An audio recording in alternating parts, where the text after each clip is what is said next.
दोस्तों, निज मॉनिटर का बेहद खास कार्यक्रम नगर निगम रांची का महासंग्राम में एक बार फिर से आपका स्वागत है।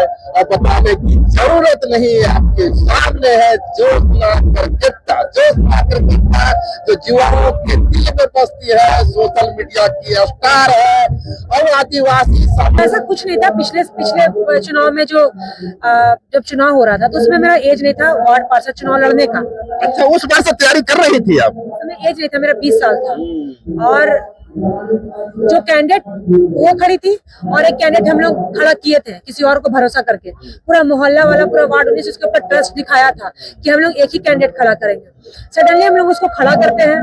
वो क्या करती है, नॉमिनेशन के लास्ट दिन जाके 4:30 बजे जब नॉमिनेशन बंद होने वाला टाइम आता है तब वो जाके नॉमिनेशन करने जाती है और उस बोलती कि मेरे पास पेपर नहीं है, हमको पेपर लाने जाना होगा लाहौर तक का। तो ऐसे करके वो कैंडिडेट जो थी लास्ट टाइम, वो हम लोग के पूरे आदिवासी लोगों का इमोशनल बेचने का काम की थी पूरे वार्ड से, क्योंकि हम लोग एक ही प्रतिनिधि खड़ा किए थे उसके अपोजिट में। अब वो भी पैसा लेके बिक गई, मतलब उसका ईमान अपना बेच दी चंद पैसों के लिए, और उसके कारण वो निर्विरोध जीत गई। और उनका मार्केट में क्या छवि हो गया कि निर्विरोध जीत के आई है। हालांकि कुछ ऐसा मार्केट में उसका इज्जत नहीं है हमारे वार्ड में। निर्विरोध कैसे जीत के आ गई? तो मार्केट उनका पार्टी में तो यही हल्ला हुआ कि निर्विरोध जीत के आ गई, मतलब ये तो कहीं से भी जीत जाएगी। लेकिन ऐसा नहीं था, हमारा एज नहीं था, इसलिए हम खड़े नहीं हो पाए। इस बार बस उनको हराने के लिए हम अपने वार्ड से 10 पार्षद खड़ा किए हैं, 10 खड़ा किए, और समझौता से सब नाम वापसी लेंगे। बस एक को उनका ओपोनेंट में खड़ा करेंगे, बाकी सब नाम ले लेगा, क्योंकि हम नहीं चाहते हैं निर्विरोध उनको इस बार जीते। भाजपा के रोशनी भाजपा से हमको मतलब नहीं है, भाजपा कांग्रेस में किसी से मतलब नहीं है। जो अच्छा कैंडिडेट रहेगा उसका समर्थन देंगे हम। आदमी अच्छा होना चाहिए, ऐसा जमीन दलाल और अनुकंपा पार्षद और मेयर हमको नहीं चाहिए। आपका क्या कैपेसिटी है, आप में क्या कैपेबिलिटी है, आप में क्या है कि आप खुद डिजर्विंग है कि नहीं, आप अनुकंपा में है अपने दूसरे के नीचे पे, आपकी क्या आइडियोलॉजी है, आपका कुछ है? आप तो आपके ऊपर आपके पति का हाथ है, आपका खुद का कुछ आइडियोलॉजी है तो बताइए। तो वैसा वाला हम लोग को अनुकंपा पार्षद नहीं चाहिए, ना मेयर चाहिए। और मैं तो बोलूंगी इस बार पुरुष को, एक बहुत महिला हम लोग देखे, पुरुष को इस बार देना चाहिए। हम लोग मेयर चाहते हैं, कोई भी पार्टी से रहे, हमको उससे मतलब नहीं, चाहे भाजपा रहे चाहे कोई भी पार्टी रहे, जो आदमी अच्छा रहेगा उसको हम लोग समर्थन देंगे, क्योंकि पार्टी से रहे। देखिए उसमें जो भी आदिवासी खड़ा होगा, क्योंकि ये तो आदिवासी सीट है। और सबसे पहले ये बात मैं बोलूंगी कि आप आदिवासी की तो बोलते हैं ऐसे लोग, जीते हुए लोग ही, हमारे पूर्व पार्षद लोग, जीते हुए लोग ऐसे बोलते हैं कि हम लोग को आदिवासी वोट से मतलब नहीं है। आपको आदिवासी वोट से मतलब नहीं तो आरक्षित सीट पे क्यों खड़े हो रहे हैं? मत खड़े होइए, जब चुनाव लड़िए जनरल सीट से। इनको आदिवासी के वोट से मतलब भी नहीं है, लेकिन चुनाव लड़ना है बकायदा आरक्षित सीट से ही। रांची में आरक्षित है और ये लोग अपने वार्ड में बोलते हैं कि हम लोग आदिवासी का वोट से नहीं जीतते, और वहाँ पे आदिवासियों के लिए कुछ होता भी नहीं है वार्ड 19 में। और वहां से बकायदा बोल के आते हैं कि आदिवासी का वोट से हम लोग नहीं जीतते, लेकिन आरक्षित सीट नगर निगम में मेयर का सीट से आपको चुनाव लड़ना है। तो ये कैसी आपकी रणनीति दोहरी? आपको आदिवासियों से हेट भी है, उनके आरक्षित सीट से आपको चुनाव भी लड़ना है, बकायदा आपका खुद का आइडियोलॉजी भी नहीं है, आप दूसरे के कहने बोलने पे चलते हैं।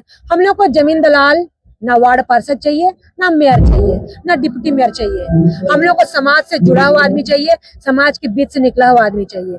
और बस वही चीज को बदलने के लिए जो निर्विरोध का हल्ला हुआ है ना मार्केट में, अपना कमांडर बनाने के लिए निर्विरोध जीत गए तो कहीं से भी जीत जाएंगे, गलत फहमी है। इधर सामने देख लीजिए कौन खड़ा है और किसको किसको खड़ा किए हैं।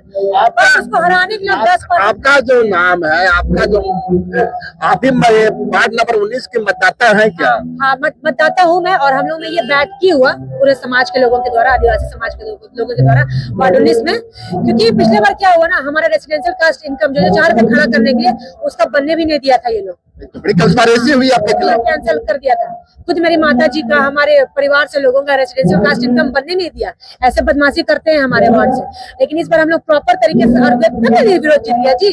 आप रेसिडेंशियल कास्ट किसी का बनने देंगे ही नहीं, अगला खड़ा होगा उसको भी हम 3 पेटी देके बैठा देंगे। तो इस बार हम लोग को, और मैं सिर्फ अपने वार्ड में नहीं, मैं पूरे 52-53 वार्ड में मैं ये बोलना चाहूंगी कि जितने भी वार्ड है, जितने भी पूर्व पार्षद रहे हैं, जो सफेद लिफाफा और 2 लिट्टी में बिक जाते हैं, वैसे लोग को पार्षद चुन के आने ही नहीं चाहिए। इस बार युवाओं को मौका देना चाहिए। और यहाँ पे और बड़ी बात है, कल भी मैंने एक पोस्ट डाला कि जो खतियान आधारित है उनको उनका नॉमिनेशन होना चाहिए, बाकी तो नॉमिनेशन रद्द कर देना चाहिए। यहाँ रेंट में रहने वाले लोग भी मालिक का होल्डिंग लेके चुनाव लड़ रहे हैं। बताइए, ये स्थिति है झारखंड। एक बहुत महत्वपूर्ण बात आपने कही कि जो यहाँ रेंट पर आ रहे हैं या 2-4-5 वर्ष पहले आए हैं, मकान मालिक को होल्डिंग दिखा के वहाँ नॉमिनेशन कर रहे हैं, तो नॉमिनेशन में रद्द कर देना चाहिए। तो इस हालत में तो बारिश आते हुए हमको बताएगा हमारा नगर को कैसे चलाना है। हालांकि ये तो गलत है, ये सब ग्राम सभा, लेकिन ना लोकसभा ना विधानसभा, हमारा मजबूत है ग्राम सभा। अगर ग्राम सभा सही से पारित हो गया ना, तो ये तो फर्जी है ये चुनाव। Mayor, deputy mayor, this that तो होने ही चाहिए। बट हो रहा है, ठीक है, लेकिन जो आदमी सही रहेगा, अपनी पार्टी करेगा, व्यवहार अच्छा रहेगा, उसको खड़ा होना चाहिए। एक तरफ आप, आपके बात में कंट्राडिक्शन नहीं, एक तरफ आप नगर निकाय चुनाव को अवैध मान रही है और इसलिए मान रही है कि 5वीं अनुसूची के एरिया में ऐसा कानून का निर्माण नहीं हुआ और निकाय चुनाव लगातार होते जा रहे हैं, और दूसरी तरफ आप अपने ही खुद का कैंडिडेट बन के इस पर अपनी मुहर भी लगा रहे हैं। मैं कैंडिडेट बनी हूँ क्योंकि और अपना जानबूझ के आप 10 कैंडिडेट खड़ा किया है। रीजन इसलिए है, हाँ, एक ही वार्ड में, और साथ में हम लोग बैठे सब नॉमिनेशन कर रहे हैं, नॉमिनेशन का फॉर्म लेते हैं। एक ही वार्ड में आप, हाँ, हम लोग 10 लोग साथ में खड़ा हो रहे हैं। क्यों?